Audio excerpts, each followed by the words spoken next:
자, 수업 시작할게요, 여러분. 우리 어제 배운 거 잠깐 리뷰 한번 해볼게요. 제가 매 시간에 리뷰를 할 거예요.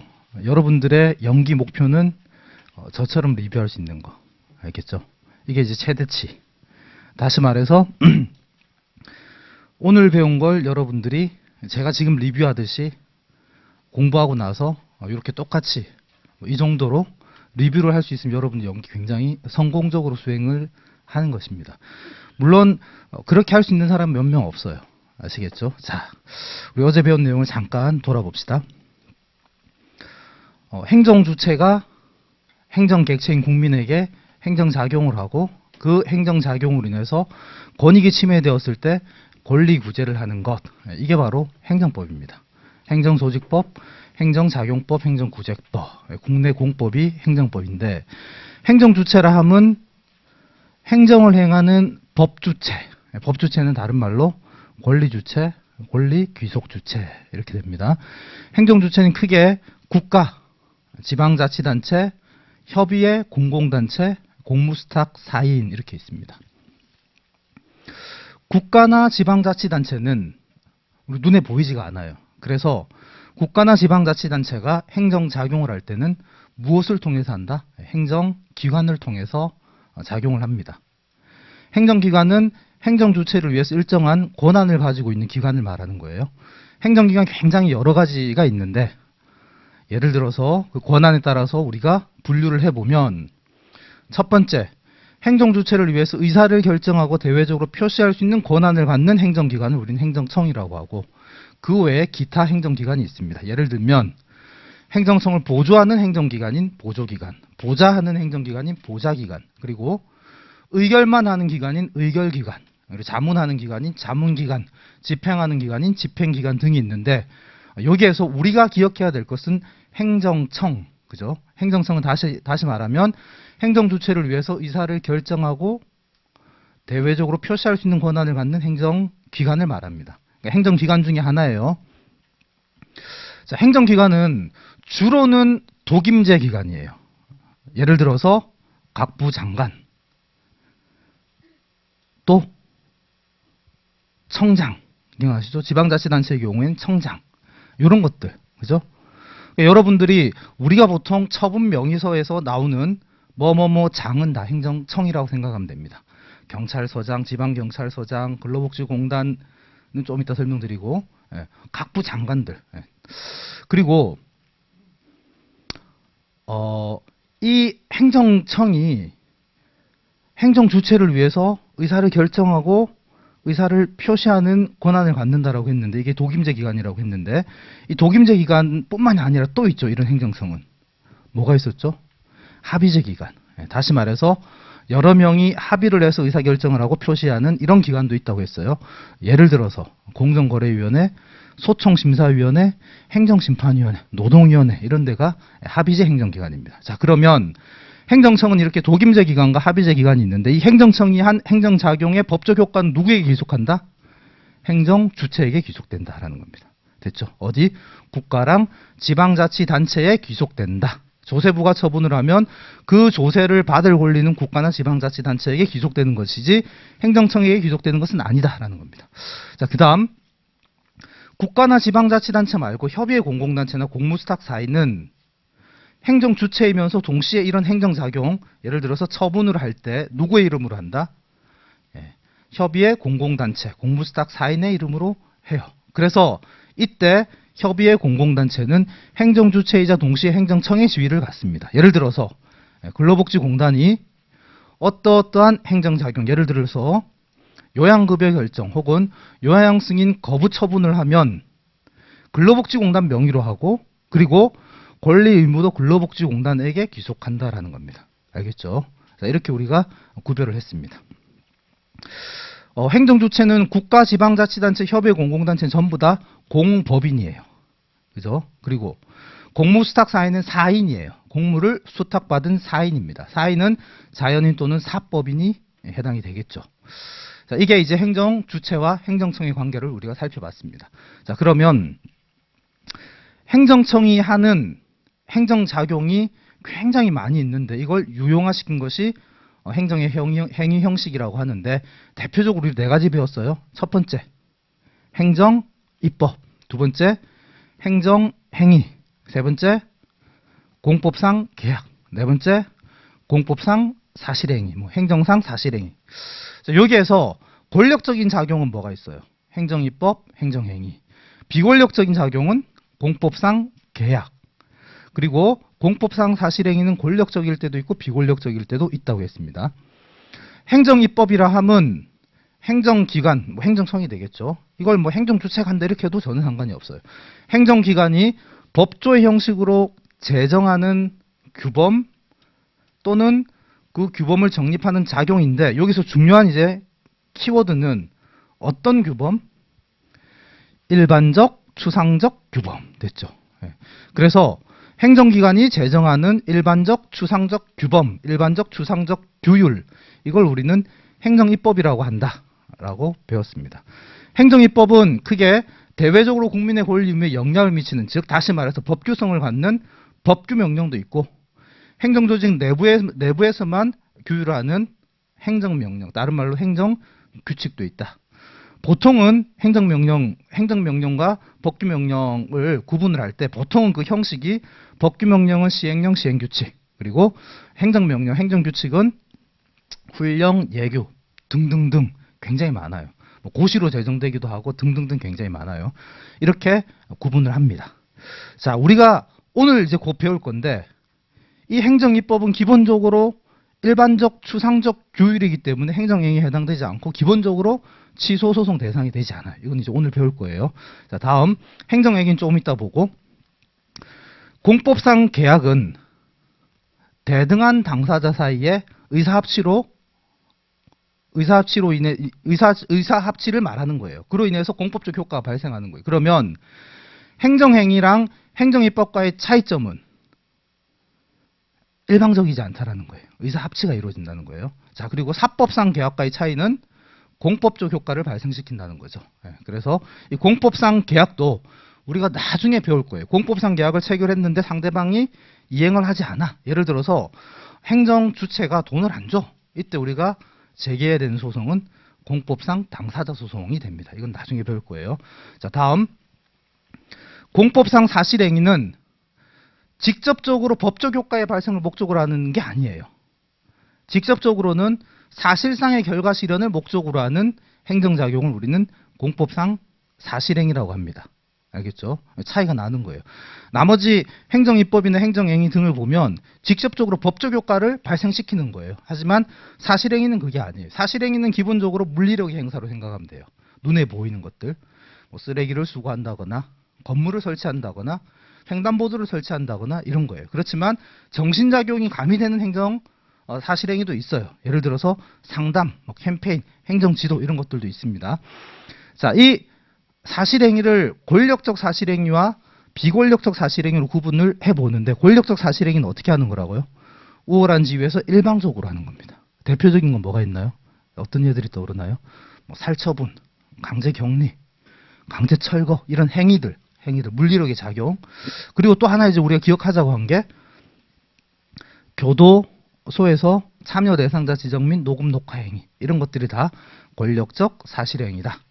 비권력적 사실행위 중에서 우리가 좀 기억하자라고 하는 것이 행정지도이다. 왜냐하면 권력적 사실행위는 우리가 오늘 볼 건데 아마 볼 거예요. 권력적 사실행위는 취소소송의 대상이 되고 비권력적 사실행위는 취소소송의 대상이 되지 않아요. 행정지도도 일반적으로는 취소소송의 대상이 되지 않습니다. 이것도 이제 곧 배울 거예요. 자, 이렇게 살펴봤고요. 제일 중요한 게 행정행위라고 했죠. 자, 행정행위는 그 개념 요소를 한번 떠올려 보세요. 개념 요소 여러분 떠오르지 않으면 행정행위의 예를 생각해 보면 되죠. 예, 어떤 예들이 있었나요? 어제 이태원 클래스에서 배웠던 거 퇴학 처분, 또 방금 했던 교도소장, 참여 대상자 지정 및 녹음 녹화 이런 것도 있고 대표적으로 그리고 영업 정지, 운전면허 취소. 자, 이런 것들의 공통점을 생각해 보면 행정행위의 개념 요소가 도출돼요. 첫 번째 누가 하는 거다? 행정청이 하는 겁니다. 보조기관이 하는 거 아니에요. 행정청이 하는 거예요. 독임제 행정청이나 합의제 행정청이 하는 거예요. 됐죠? 두 번째, 구체적 사실에 대한 법 집행이에요. 구체적 사실이 있어야 돼요. 예를 들어서 몇 월 며칠 날 어디에서 음주운전을 했다, 혹은 몇 월 며칠 날 무슨 식당, 무슨 식당에서 청소년 누구에게 주류를 제공했다라는 구체적 사실이 있어야 돼요. 그리고 법을 정립하는 게 아니에요. 법 정립하는 건 행정 입법이고, 법을 집행하는 거예요. 네, 법을 집행하는 거예요. 자, 그리고 어떻게 하는 거예요? 이거 어떤 식으로 구체적 사실에 대한 법 집행을 어떻게 하는 거죠? 우월한 지위에서 일방적으로 권력적 단독행위, 당연히 공법행위. 자, 그리고 이런 행정행위는 그 행정행위로 인해서 직접적인 법적 효과가 발생해야 돼. 어떤 거? 대외적으로 국민의 권리 의무에 영향을 미쳐야 되는 겁니다. 알겠죠? 직접 영향을 미치는 거예요. 어떤 행정행위가 있으면 그것으로 인해서 직접 국민에게 권리 의무에 영향을 미칠 때 이걸 우리는 행정행위다라고 이야기를 합니다. 이게 행정작용의 거의 대다수예요. 대다수. 우리가 배우는 내용들 거의 대부분 이겁니다. 자, 그러면 이 행정행위는 강학상 개념이에요. 학문상 개념. 우리 실정법에서 뭐라고 한다고요? 이걸 처분이라고 해요. 처분이 행정행위보다 조금 더 큰 개념이다. 이렇게 생각하시면 돼요. 지금은 그냥 같은 개념 이렇게 생각해도 무방합니다. 행정행위를 여러 가지로 분류를 해보고 있어요. 우리는.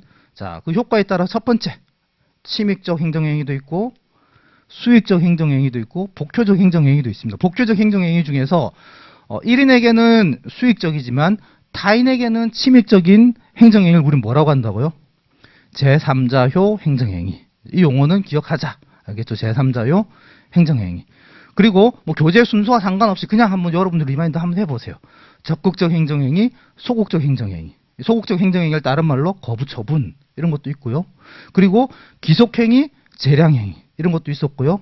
또 법률행위적 행정행위, 준법률행위적 행정행위. 준법률행위적 행정행위는 공통수학, 그죠?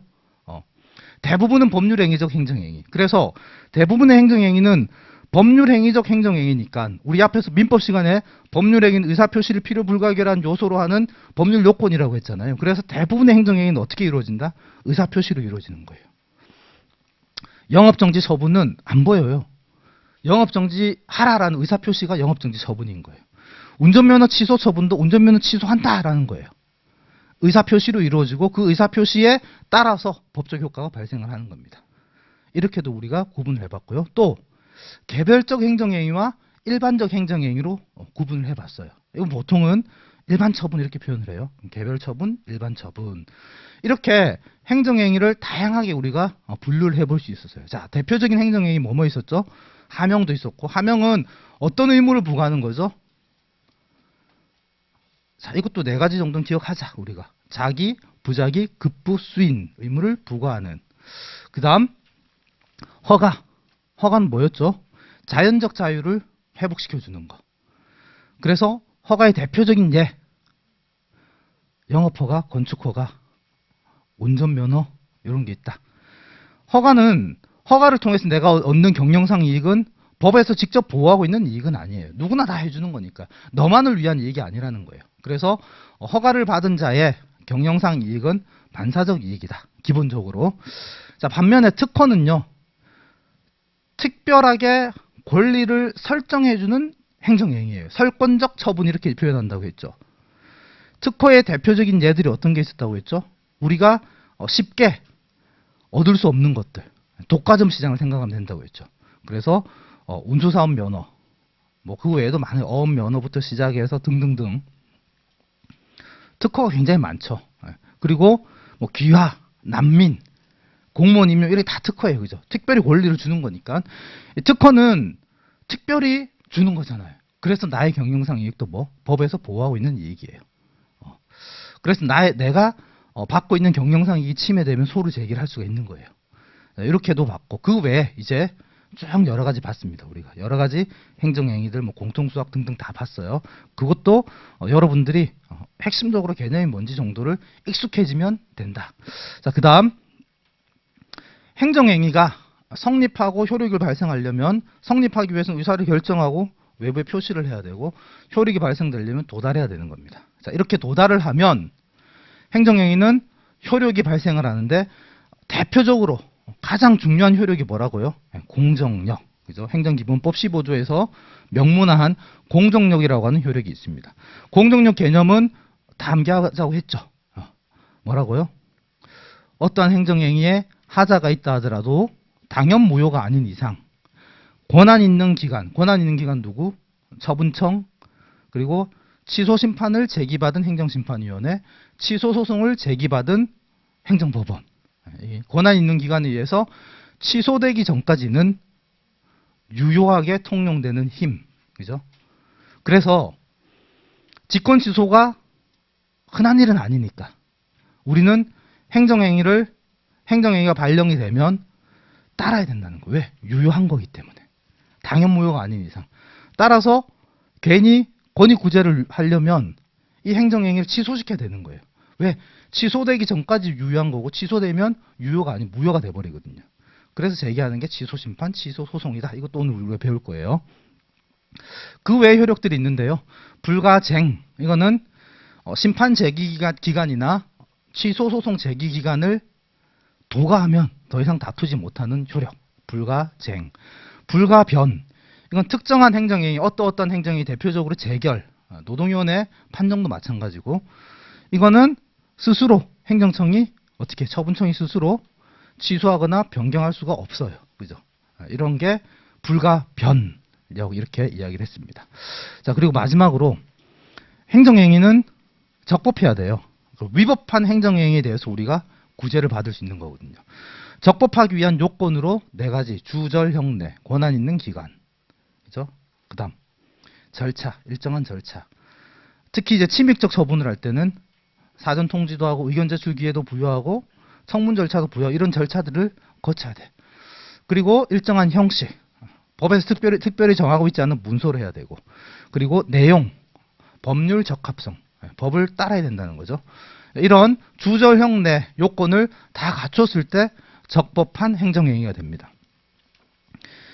이 요건을 흠결하게 되면 위법한 행정행위가 돼요. 하자 있는 행정행위. 우리 하자는 곧 위법 이렇게 생각하시면 되죠.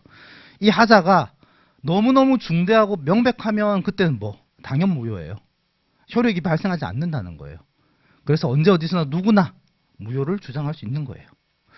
반면에 이게 중대하고 명백하고 엔드가 아닌 거, 다시 말해서 하자가 하나도 없거나, 혹은 중대하지만 명백하지 않거나, 혹은 중대하지 않으나 중대하나 명백하지 않고, 중대하지 않으나 명백하고, 여튼 이런 경우에는 유효하다라는 거예요. 그죠? 이때는 하자가 하나도 없는 건 적법한 거고, 그리고 하자가 조금 있는 건 단순 위법으로 이거는 위법한 거고, 중대 명백한 거는 무효인 거고, 이렇게 되죠. 그래서 단순 위법인 경우는 우리는 취소할 수 있는 행정행위다 이렇게 이야기를 하죠. 그래서 취소하기 전까지는 유효하지만 취소하면 무효가 되는 겁니다. 우리가 배운 게 이거예요.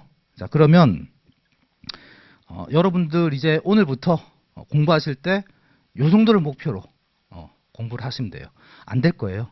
아마 작년에 열심히 다 공부하셨던 분들 정도가 이제 이 정도가 될 거고, 대부분 처음 공부하시는 분은 제가 좀 이따 그 오리엔테이션 하면서 말씀드리겠지만 이렇게 한번 해보세요 하면 대부분 이런 반응이죠. 덮었는데 하나도 안 떠오르는데요. 덮었는데 하나 떠올라요. 행정쟁송법 이런 분들이 대부분이에요. 그래서 이제 제가 어떻게 여러분 복습할지 곧 말씀을 드리겠습니다. 자, 오늘은요 오리엔테이션을 짧게 하고, 그리고 취소소송 개관을 하고 처분 개념 일부를 설명드리겠습니다.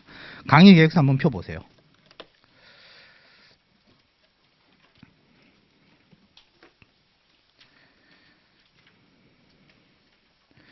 자, 저는 윤성봉입니다.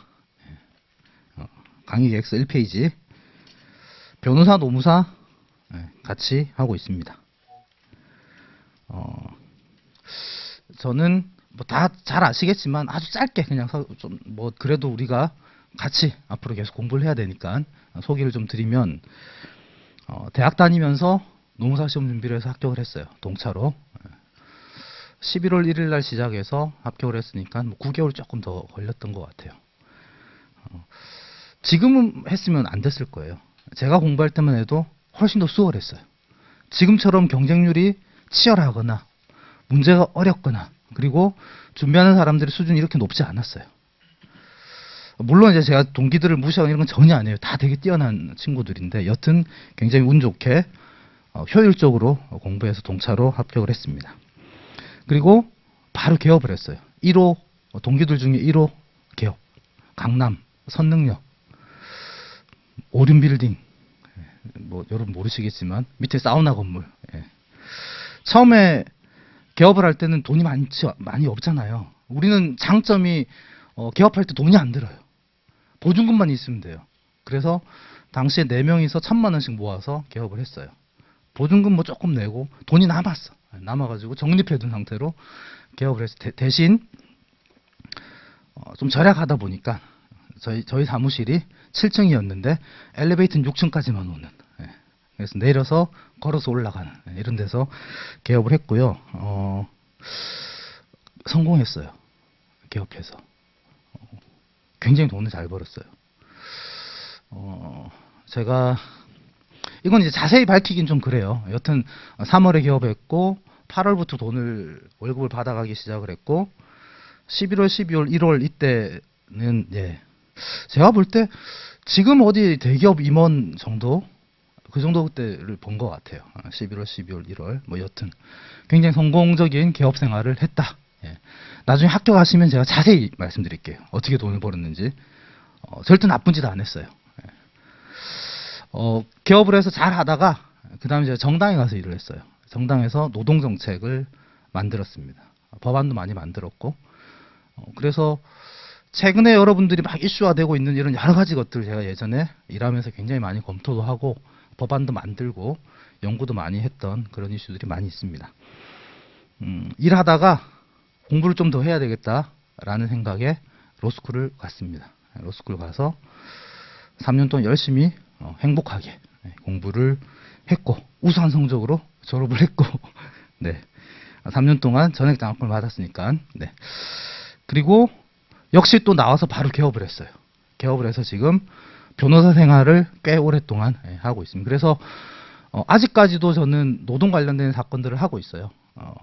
주로 노동 관련된 민사, 행정 소송을 하고 있다. 뭐 이 정도 말씀을 드리면 제 소개는 끝. 네. 뭐 카페 보신 분은 아시겠지만 제가 최근에 대본 판례도 하나 만들고 보셨나요? 채용에 관한 기준은 취업규칙 아니다. 이게 기존 판례잖아요. 임금피크제 특별퇴직을 하면서 재채용하기로 되어 있던 이런 조건들, 내용들은 취업규칙에 해당한다. 이런 판례 최근에 나왔어요. 내년에 공부하세요. 그거 제가 이제 최근에 한 7년 동안 수행해서 최근에 대법원 판결도 나오고 이랬습니다. 자, 여튼 이 정도. 그래서 강의 여튼 좀 말씀을 드리면 강의를 한 지는 28기 때부터 했어요. 28, 29, 30, 31. 여러분이 지금 32기 내내 다 되실 거잖아요. 이 정도 강의를 했고요. 우선 30기 때는 우리 수강생이 윤성봉 클래스가 최다 합격자가 나왔습니다. 100명 이상 합격을 했고요. 팩트만 제가 말씀드립니다. 그렇습니다. 네. 행정쟁송법은 이게 절차법이잖아요. 제가 뭐 이제 모든 강사님들이 다 굉장히 공부 많이 하시고 훌륭하시고 다 이제 뛰어난 분들이에요. 제가 이제 조금 다른 거는 대한민국에서 이 행정쟁송법을 강의하고 있는 사람 중에서 실무는 제가 제일 잘한다. 이거 하나는 말씀드릴 수 있어요. 왜냐하면 행정소송을 제일 많이 해봤기 때문에 하고 있고. 그 정도 말씀을 드릴게요. 자, 그 다음 이메일, 카페 보시면 이 이메일은 사실 제가 최근에 그 카카오 사태 때문에 다른 걸로 바꾸려고 하다가 이게 쌓여 있는 게 너무 많아서 사실 기다렸는데 오늘 아침에 보니까 이제 이메일이 되더라고요. 그래서 다른 메일 주소 적었다가 오늘 아침에 다시 제가 이거 바꿨어요. 기존 메일을 그대로 쓰겠습니다. 그리고 카페에 이거는 우리 수강생들만 활용할 수 있는 카페예요. 그래서 여러분들이 등업 신청을 하면 제가 등업을 해드릴게요. 그러면 안에서 자료도 공유하고 그리고 질의응답도 하실 수 있습니다. 일정 보시면 우리 어제 인문특강 들었어요. 혹시 수강하지 않은 분들은 반드시 주말에 수강하세요. 연기를 신청하면 인문특강 다 들을 수 있어요. 반드시 수강하고 복습시험도 보시기 바랍니다. 우리 일정은 이렇게 됩니다. 그리고 시간 저녁 자, 복습시험을 제가 6시 10분부터 6시 반까지로 제시는 했는데 아마 여러분들이 조금 이따 다시 이야기를 하겠지만 복습시험을 보고 스스로 정리하는 시간까지 갖기 바랍니다. 시간이 부족하죠. 그래서 시간이 부족하신 분들은 미리 와서 더 빨리 와서 하셔도 돼요. 아시겠죠? 네. 미리 받아서 하시고, 그리고 사람의 집중력은 한계가 있어요. 예를 들어서 6시 정도부터 6시 반까지 열심히 하고 바로 수업 듣고 이러면 집중력이 떨어진단 말이에요. 그러니까 여러분들이 알아서 6시 반부터는 가장 집중을 잘할 수 있는 상태로 만들어 놓으시기 바랍니다. 자율적으로 하시기 바랍니다. 교재는 이 책, 네, 이 책. 네, 아직 준비가 안 되신 분들이 혹시 뭐 있을지 모르겠는데, 그래서 제가 이 앞부분은 카페에 올려놨어요. PDF 파일로 올려놨으니까 혹시 뭐 여기 계신 분들 다 가지고 계시겠지만 지금 인강을 들으시는 분들 중에 아직 배송이 안 됐다, 그러면 다운받아서 쓰시기 바랍니다. 이 책은 우리 수강생들이 제일 많이 보는 책이에요. 제가 오늘 예스24 들어가서 보니까 4위, 뭐더라? 고등고시 전문직 4위 지금 이렇게 많이 지금 사고 있습니다. 그래서 여러분들 굉장히 좀 뻘쭘하네요. 제가 이런 이야기를 하니까. 네. 제가 이런 이야기 잘 못해요. 여튼 그래서 많이 지금 보고 있다 말씀을 드리겠고요. 그리고 여기 앞에 일러두기 한번 보세요. 페이지는 안 나오는데요. 조금 넘겨보시면 목차 바로 앞에 일러두기 있죠. 네. 일러두기 보시면 조금 넘겨보시면 이렇게 제가 약자는 이렇게 썼다라는 거 여러분 참고하시고요. 그리고 책을 여기에 다 제가 소개는 안 했는데 이 외에도 뭐 박종훈 교수님 책들, 그리고 뭐 김준곤 교수님 책들, 뭐 이철환 교수님 책들부터 시작해서 시중에 나와 있는 웬만한 책들을 제가 다 참고를 했어요. 매년 사요, 그냥. 매년 책 사서 봐요, 저는. 제 이 책의 베이스는 여기 보시면 제가 미리 좀 말씀을 드리면 그 박균성 행정법 강의 19판 2022년 이거하고 하명호 행정쟁송법 제6판 2022년 이걸 베이스로 했어요. 제일 많이 참고를 했어요. 둘 다 제가 새 책 2022년 판으로 많이 반영을 했어요. 왜냐하면 여러분도 아시겠지만 행정기본법이 제정이 되었고 행정법에 있어서의 어떤 기본법이거든요. 제정이 되었고 우리 시험 범위는 아니에요. 이 법전에도 보시면 행정기본법은 없어요. 그렇지만 워낙 중요한 일대 변화이고 그리고 우리 공부하는 내용에서 일부 조금 변경돼야 되는 부분들이 있거든요. 그래서 제가 이 책들을 참고했고 반영을 했습니다. 행정기본법은 여러분들이 따로 이제 법전이 없으니까 그냥 뭐 너무 부담 가질 필요 없고 제가 수업 시간에 말씀드리는 정도만 그냥 인지하고 참고하면 된다. 아시겠죠? 그리고 필요한 조문 정도를 제가 나중에 따로 좀 배포를 할게요. 자, 그 다음 강의 목표. 요런 강의 목표를 가지고 있어요. 첫 번째, 체계와 구조 잡기. 이게 왜 그러냐면 이게 절차법이잖아요. 여러분, 법은 크게 실체법과 절차법으로 나뉘는데 실체법은 권리 의무를 규율하는 법이에요. 절차법은 그 권리를 침해당했을 때 구제하는 법이에요. 행정법 영역에서의 절차법이 행정심판법과 행정소송법이에요. 민사소송법도 절차법이고요. 근데 이 절차법은 어려워요. 왜 어렵냐? 여러분들이 경험해보지 못했기 때문에. 어떤 거하고 똑같냐면 핸드폰을 한 번도 사용해보지 않고 설명서를 가지고 제가 설명하는 거, 거의 그런 느낌이란 말이에요. 그래서 여러분들이 어려워요. 근데 저는 사용을 많이 해봤잖아요. 소송을 많이 해봤잖아요. 그래서 제가 뭐 특별히 이런 게 아니라 경험을 해보면 굉장히 쉬운데 경험해보지 않으면 굉장히 어려운 게 절차법이거든요. 그래서 여러분들이 좀 어려울 수 있는데 최대한 제가 실제로 하고 있는 소송들이니까 실무적인 어떤 감각들을 가지고 여러분들에게 접근을 할 거예요. 그래서 여러분들이 최소한 이 수업이 끝나고 나면 행정소송이 쭉 흐름이 어떻게 되더라, 이걸 여러분들이 파악을 하고 있어야 돼. 그래야지 나중에 시험 문제 나왔을 때 이게 어느 주소를 찾을 수 있는 거예요. 이게 무슨 쟁점인지.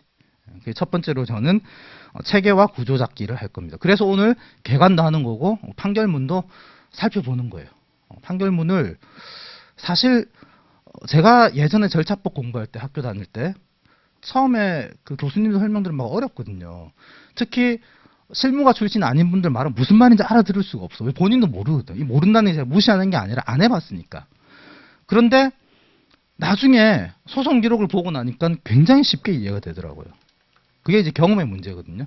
그래서 제가 가급적 실무적인 어떤 여러 가지 흐름들 여러분들이 많이 설명을 드릴 거예요. 두 번째로는 기본 개념에 대한 정확한 이해. 이게 왜냐면 외계어예요. 여러분들이 접해보면 무슨 말인지 알아들을 수가 없어요. 너무 어려운 용어들이 많이 있어요. 그래서 제가 개념들을 최대한 쉽게 자세히 친절하게 설명을 드릴 겁니다. 그리고 중간중간에 이번 연기 때 이 정도 개념은 좀 암기하자라고 제가 요청을 드리면 여러분들이 좀 암기를 하시기 바랍니다. 개념을 암기를 해두면 굉장히 편해요. 연기 때는 흐름 잡고 주요 개념을 암기하면 된다 이렇게 생각하시면 돼요. 그리고 세 번째로 합격을 위한 훌륭한 공부 방법론과 습관 체제. 이거는요. 정말 여러분 첫 단추 잘 깨야 돼요. 법학 공부를 정말 제대로 해야 돼요. 이걸 제대로 처음에 시작을 못하면요. 장수생의 길을 가는 거예요. 그래서 저는 여러분들이 처음에 조금 힘들더라도 여러분의 힘으로 여러분의 머리로 생각하고 고민하고 찾아보고 질문하고 토론하고 이럴 수 있도록 만들 거예요. 네. 그냥 단지 제가 이렇게 막 직관적으로 설명하는 게 아니라 여러분들이 굉장히 논리적으로 이해하고 따라갈 수 있도록 만드는 게 제 목표예요. 그러기 위해서 몇 가지 중요한 어떤 습관들, 포인트들이 있단 말이에요. 그건 제가 따로 좀 이따 말씀을 드릴게요. 자,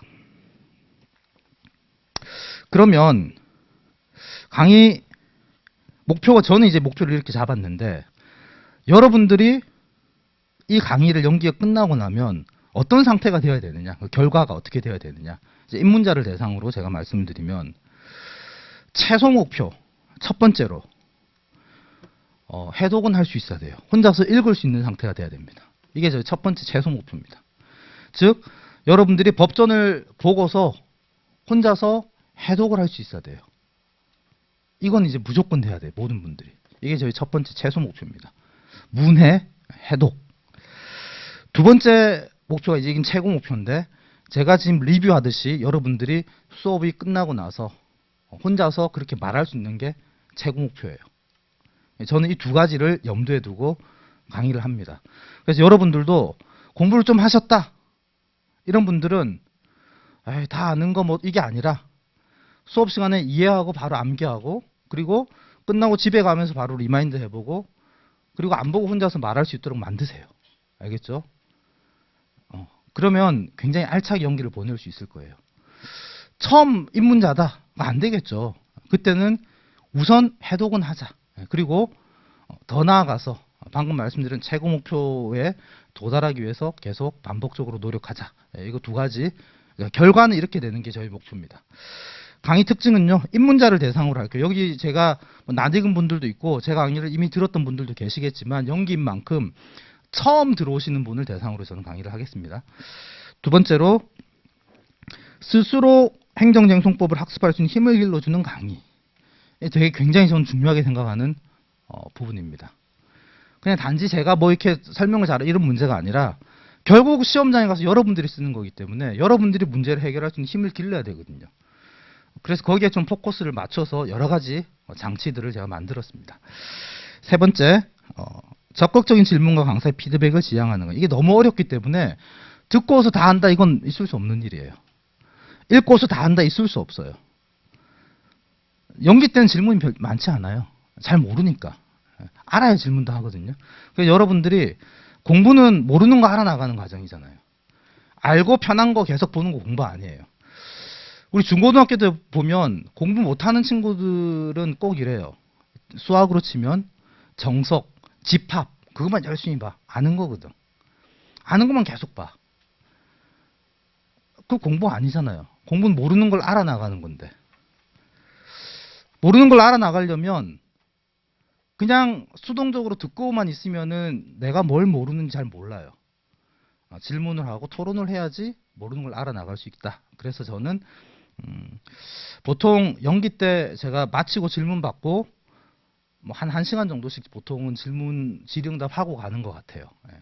적극적으로 활용하세요. 네. 질문을 할 때는 스스로 한계를 두지 말자. 예. 아, 이런 질문 해도 될까? 그런 거 없어요. 예. 자, 다음 강의 진행. 복습 시험을 6시 반까지 하겠습니다. 오늘 나간 시험지 있죠? 예, 계속 이렇게 나갈 거예요. 그러면 여러분들이 잘 활용하시면 이것도 굉장히 좋은 자료가 될 거예요.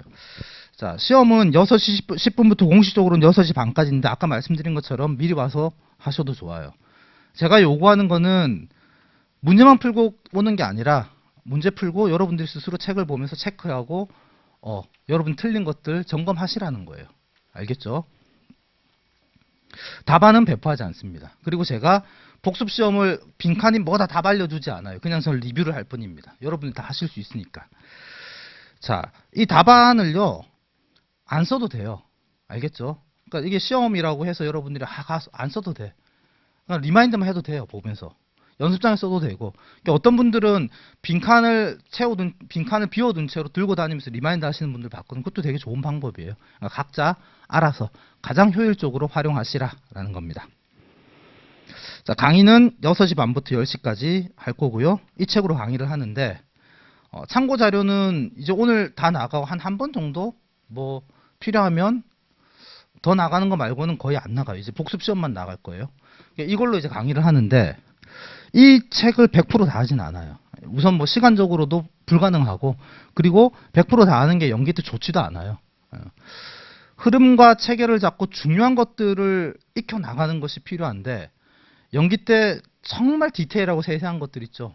그런 거 다 볼 필요 없어요. 제가 그래서 여러분들하고 같이 보는 것만 복습하시면 된다.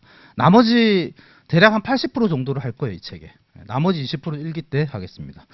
예전에 어떤 분이 연기 때 일기로 넘기는 게 많다라고 이렇게 좀 불평불만 하시는 분들이 있던데 그렇게 하면 안 돼요, 공부. 처음 하시는 분이면 정말 그러니까 집요하게 알아나가는 건 좋은데 분명히 지금 불필요한 게 있단 말이에요. 예를 들어서 연기 때 무슨 민중소송, 기간소송 이거를 왜 이건 대충 하고 그 필요 없단 말이에요, 지금. 알겠죠? 중요한 것들 위주로 여러분들이 먼저 체계를 다 잡아놓고 일기 때 조금 보충을 할 거예요. 기본 이론 설명 거의 다 드릴 거예요. 아마 일기 때 이제 판례들을 좀 더 추가적으로 학습을 하게 될 겁니다. 자, 사례 과제는 총 2회. 자, 일기 때 여러분 아시겠지만 제 수업은 일기 때부터 주로 사례 과제를 가지고 수업을 해요. 본격적으로. 그게 합격을 위한 가장 빠른 길이에요. 가장 좋은 공부 방법이에요. 그래서 일기 때부터 그렇게 하는데 연기 때 사례 과제를 내드리는 거는 우리가 공부하는 것은 궁극적으로 시험장 가서 답안을 쓰기 위한 거잖아요. 우리가 공부하는 것이 어떻게 현출되고 어떻게 연결되는지를 여러분들이 미리 맛보라고 방향 감각을 가지시라고 사례 과제를 2번 내줍니다. 뒤에 이제 강의 계획표도 나오겠지만 이번 주에는 안 내줘요. 이번 주에는 좀 마음 좀 편하게 가지시고 다음 주부터 제 사례 과제를 내드릴 거예요. 네. 기타 복습 방법. 자, 이제 여기에서 제가 조금 몇 가지 말씀을 드리기 위해서 여러분 우리 제4편 부록에서 29회 1문문 한번 보세요. 요거 보면서 제가 몇 가지 좀 말씀을 드려볼게요. 29회 1문.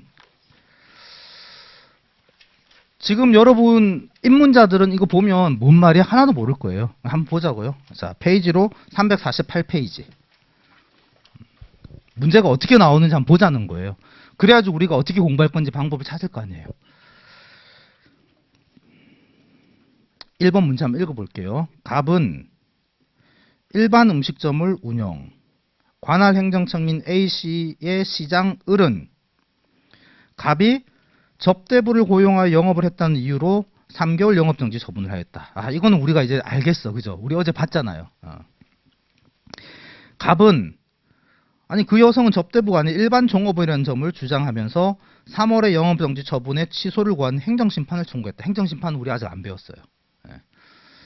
쟁송 방법은 행정심판도 있고 행정소송도 있는데 행정심판을 먼저 청구를 했습니다. 관할 행정심판위원회는 3월의 영업정지 처분을 1월의 영업정지 처분으로 변경하라는 일부 인용 재결을 하였고, 여기서부터 이제 우리는 이게 뭔 말이야. 여튼 좋은 거네. 영업정지 3월을 1개월로 변경하라고 명령을 했네.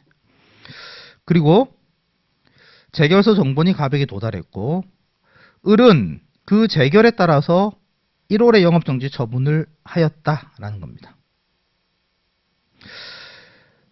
갑은 취소 소송을 제기하고자 한다. 왜냐면은 갑은 이 영업정지 1개월도 억울하다라는 거예요. 그래서 이런 사실관계.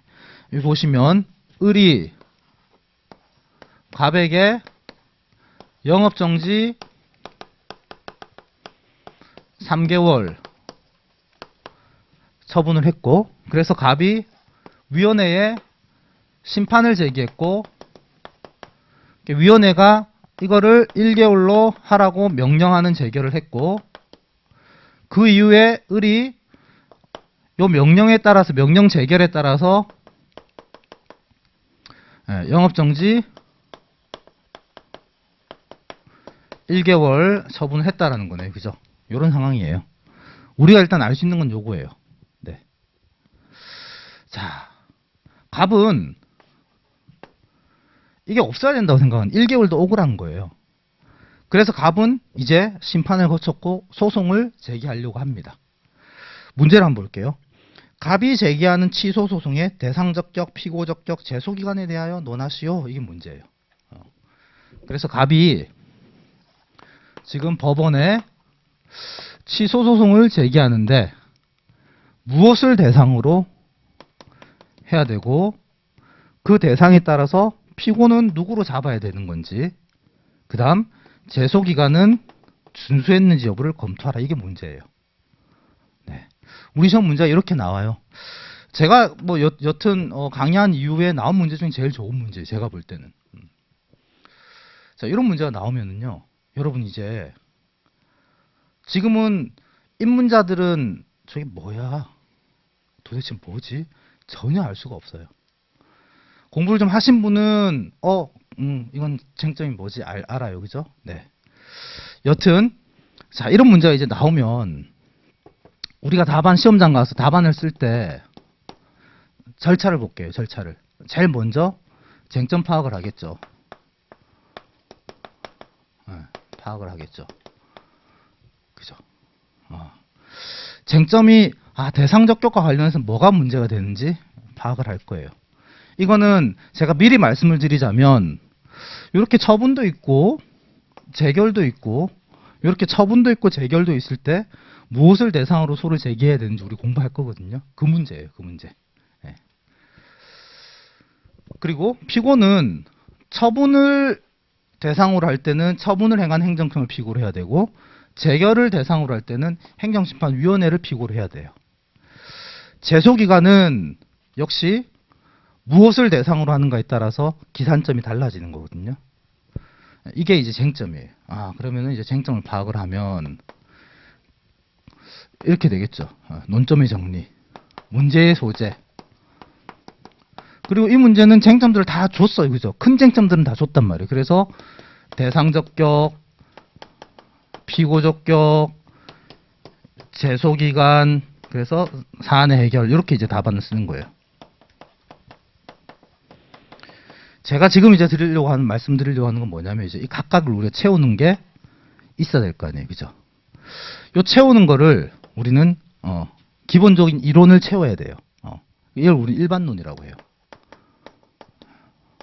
취소소송의 대상은 처분과 재결인데, 처분과 재결이 있을 때, 이 문제를 해결하기 위해서 나오는 것이 입법주의고, 원초분주의, 재결주의가 있고, 원초분주의에 따라서 대상은 뭐 쭉 나오는 거예요. 그래서 여러분들이 이 문제를 딱 봤을 때 쟁점이 뭐다? 그러면 그에 따른 문제를 풀기 위한 일반론들을 다 소개를 해줘야 돼요.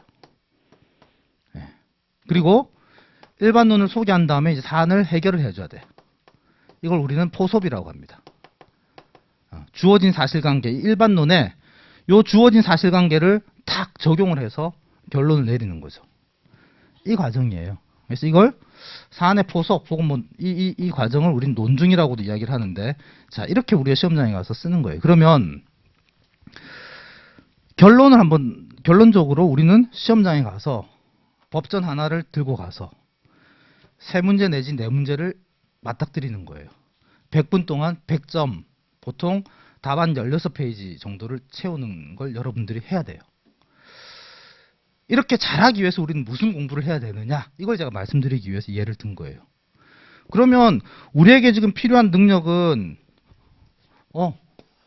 쟁점 파악 능력이 일단 길러야 돼. 쟁점 파악 능력을. 어떤 문제를 접했을 때 이게 도대체 무슨 문제인가를 알아야 돼요. 그러면 그 공부를 하려면 여러분 어떻게 해야 되느냐? 그냥 이론을 무조건 외워서는 절대 안 돼요. 그러니까 그 이론이, 우리가 배우는 이론이 어떠한 문제 상황에서 발생하는 건지, 혹은 이 우리가 지금 맞닥뜨리는 문제가 행정소송의 전체 흐름 속에서 어디에 위치하고 있는지 여러분들이 알아야 돼요. 그래서 여러분들이 공부를 할 때 제가 항상 예를 들어서 설명을 하고 전체 구조 속에서 어떤 위치 속에 있는지를 설명드리는 이유가 이거예요. 여러분들은 연기 내내 공부를 하실 때 이건 어떤 상황에서 이게 문제가 될까? 이건 전체 흐름 중에서 이건 어디에 포함되어 있는 걸까? 어디에 위치하고 있는가를 늘 생각하면서 공부하자. 이거 첫 번째로 제가 드리는 말씀입니다. 두 번째로는 이 일반론을 채워야 되잖아요. 관련되는 일반론을. 이건 어떻게 해야 돼요, 결국은? 이 이론들을 다 머릿속에 넣어뒀다가 현출하는 과정이죠. 그럼 여러분 어떻게 공부를 해야 되느냐? 단지 눈으로 이렇게 보는 것이 아니라 평소에 늘 현출해내는 연습을 해야 되는 거예요. 이게 이제 핵심인 거예요. 그리고 사안의 포섭을 어떻게 하느냐? 문제 해결 능력을 기르는 거죠. 그죠? 이것도 그냥 이론만 열심히 공부한다고 해서 다 되는 거 아니에요. 그러니까 평소에 문제의식을 갖고 이론을 현출해보고 어떤 이 문제에 대해서는 이게 어떻게 적용되는지를 지금부터 미리 여러분들이 생각 염두에 두고서 공부를 하라는 거예요. 방향 감각을 갖자라는 거예요. 단지 취소소송의 대상은 뭐고 이러면은 나중에 이게 어떤 상황에서 이게 필요한 건지를 전혀 모르면은 문제를 풀 수도 없는 거고, 그리고 그런 문제 상황에 닥쳤을 때 이론들을 끄집어낼 수 없으면 역시 풀 수 없는 거고, 이론을 끄집어냈는데 적용을 못하면 역시 이걸 풀 수 없는 거예요. 좋은 점수를 받을 수가 없는 거예요. 그러니까 우리가 해야 하는 과정은 결국 이걸 하기 위한 공부, 그리고 그 첫 단계를 지금 여러분이 저와 같이 공부를 하는 거거든요. 그래서 자, 이런 관점에서 보세요. 복습 방법 있죠. 자, 이런 관점에서 우리가 제가 강의를 하면 여러분들이 복습을 어떻게 할 거냐? 오늘 제가 말씀드리는 공부 방법론에서 제일 중요한 거 이겁니다.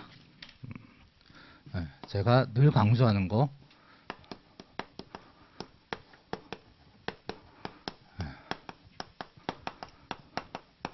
이겁니다. 쉽지 않아요. 정말 어려워요. 그리고 이거는 여러분들이 그동안 이렇게 공부를 안 해왔단 말이에요. 여러분 이렇게 공부 안 해왔잖아요. 늘 책만 보고 시험장에 가서 뭐였지?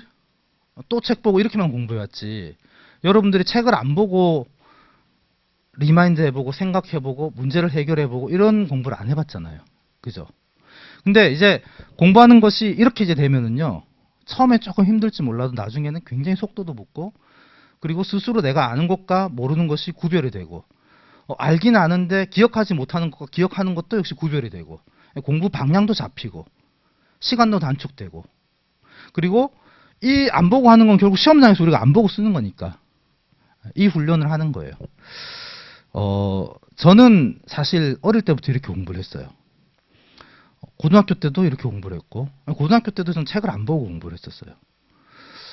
예를 들어서 뭐 우리 배운 게 있으면 그냥 책 덮고 그냥 생각해보고, 잘 모르는 게 있으면 찾아보고, 기억이 안 나는 게 있으면 찾아보고, 이렇게 이제 공부를 했었어요. 그렇게 했어요, 전 과목을.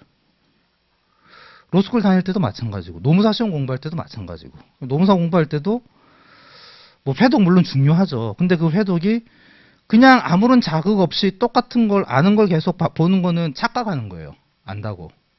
내가 공부하고 있다라는 자기 만족이에요. 시험장 가서 못 써요. 마찬가지로 강의를 여러분 계속 난 오늘 몇 강까지 들었고 2번 들었다? 그런다고 다 쓸 수 있을까? 절대 그렇지 않아요. 예를 들어서 제 강의를 저는 좋죠. 돈 많이 버니까. 제 강의를 똑같은 걸 3번, 4번 듣는 게 좋은가요? 아니면은 한 번 듣고 혼자서 이렇게 리마인드 해보고 고민, 당연히 후자가 훨씬 더 좋아요. 알겠죠? 그래서 여러분들은 이제 딱 머릿속에 이걸 한번 넣어도 보세요. 물론 안 돼요. 처음에 절대 안 돼요. 여튼 저는 그랬어요. 고등학교 때도 그랬고 로스쿨 때도 그날 배운 건 집에 가면서 리마인드 했어요. 계속 생각했어요. 이건 내가 이해를 제대로 못한 건가? 이건 내가 알았는데 왜 기억이 안 나지? 이렇게 답답해 죽죠. 그때 딱 찾아보면 잊혀지지가 않아. 그리고 여러분들이 이게 이제 최고 목표인데 이거 안 된단 말이에요. 그때는 이제 뭘 하느냐? 법전 보고 공부하기. 왜냐하면 우린 시험장에 법전 하나만 들고 가기 때문에 결국은 법전 보고 다 리마인드 되면 돼요. 그래서 법전 보고 다시 한번 떠올려 보세요. 읽어보고 이게 이거지.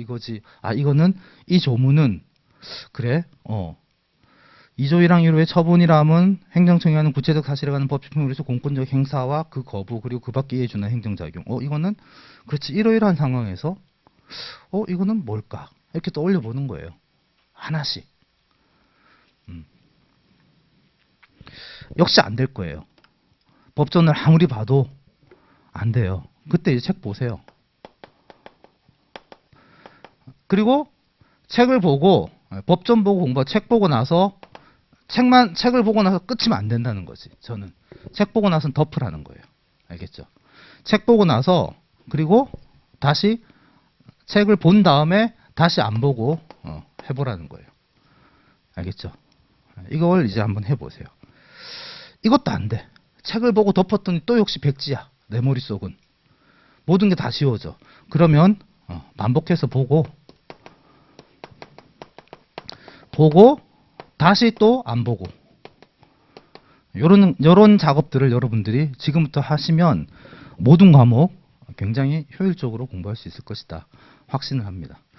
그래서 제가 노무사 공부할 때 사실 기간이 좀 짧았는데 대부분 어떻게 공부를 하냐면 조금 책 우리 때는 뭐 김영배 교수님 책도 보고 뭐 이상규 교수님 책도 보고 여러 가지 봤거든요.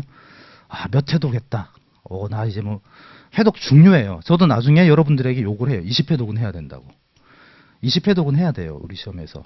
근데 그 20회독이 그냥 눈으로 20회독이 아니라는 거예요. 그러니까 리마인드 20회독. 저는 노무사 공부할 때도 주로 벽 보고 하늘 보고 산책하며 또 올려보고 다시 책 잡고 이런 방식으로 공부를 많이 했었어요. 그러니까 굉장히 시간도 단축할 수 있었고 그러니까 책이 머릿속에 다 들어오는 거죠. 그래서 어떤 쟁점이 나오더라도 이렇게 필요한 것들을 다 현출이 되는 거예요. 평소에 늘 현출 연습을 하는 거니까. 사실 책을 안 보고 공부한다는 것 자체가 현출 최적화 상태로 만드는 거거든요. 그래서 제가 노동법 저는 1, 2 이렇게 봤었는데 전 노동법 다 70점 넘게 나왔었거든요. 71점, 72점 이렇게 받았었는데 왜? 보면 그냥 머릿속으로 30회도 30번은 생각해봤던 것들이니까 전부. 머릿속에 다 있으니까. 그래서 이렇게 공부를 한번 해보자. 자, 이 학습을 물론 여러분 제가 이렇게 이제 써놓으면 고통스러워하세요. 근데 제가 이제 몇 년간 강의를 하면 예전에도 그랬는데 제가 예전에 인사관리 강의도 했었거든요. 정말 아무것도 아닌 것 같은데 이렇게 공부 방법을 바꾼 다음에 공부가 너무 달라졌어. 이런 분들 굉장히 많아요. 진짜 사소한 것 같지만 굉장히 큰 변화를 여러분에게 줄 거예요. 자, 그 다음 합격을 위한 공부 방법 첫 번째 법전 활용하기. 이게 습관화돼야 됩니다. 왜? 우리 시험장에서 법전 하나만 들고 들어가니까.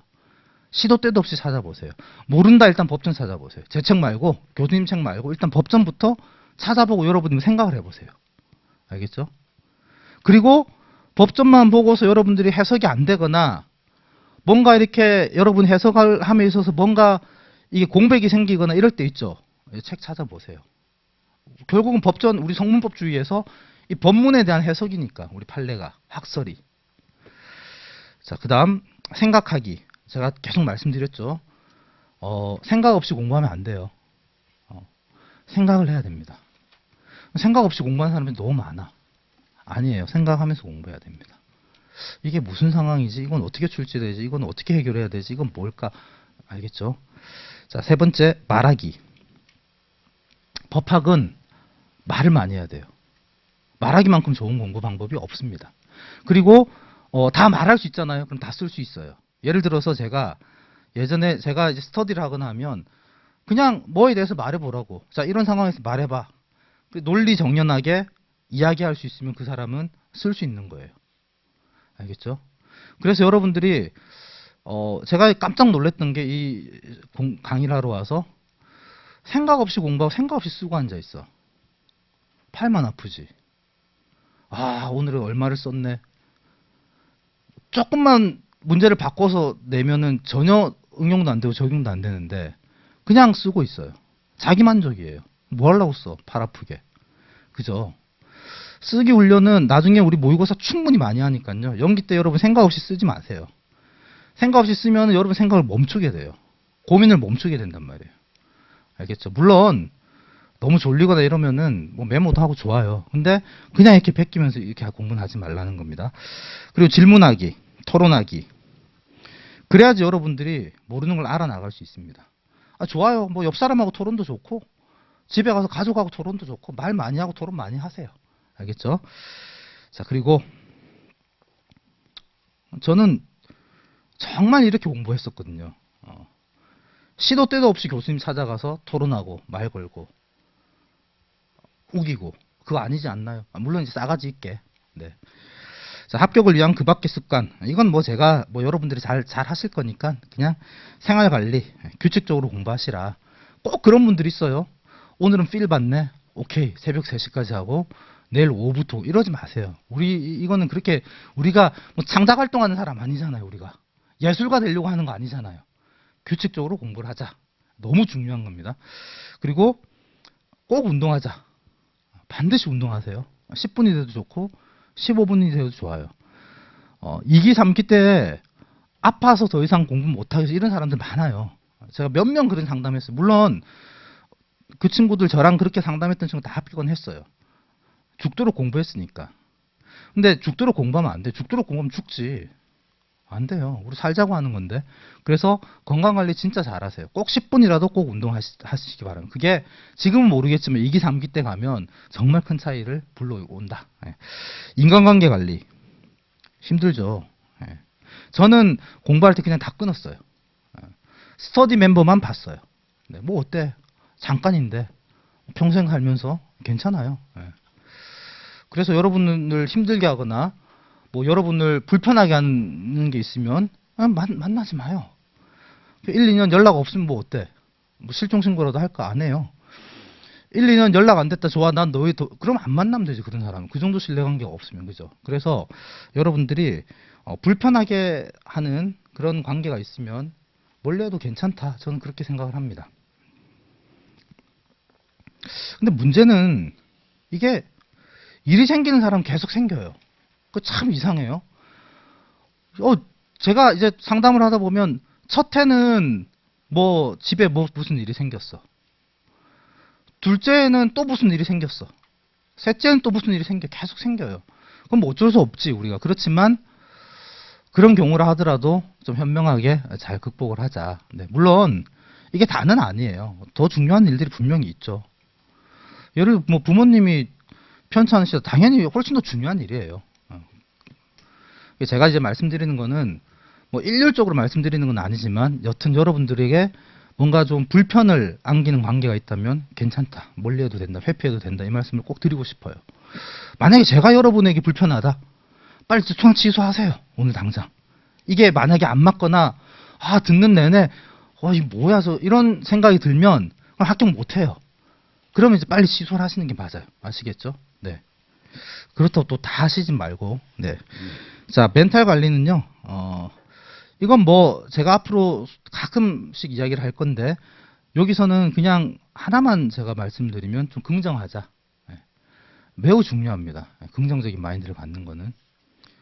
특히 행정에 대한 자세. 이게 행정쟁송법이 외교 같고 어렵고 사실 하기 싫고 이렇거든요. 맞아요. 그런 마인드는 안 돼요. 의도적으로 그렇게 생각하지 말고 의도적으로 재밌어. 새로운 걸 알게 됐어. 기뻐. 난 행정을 너무 사랑해.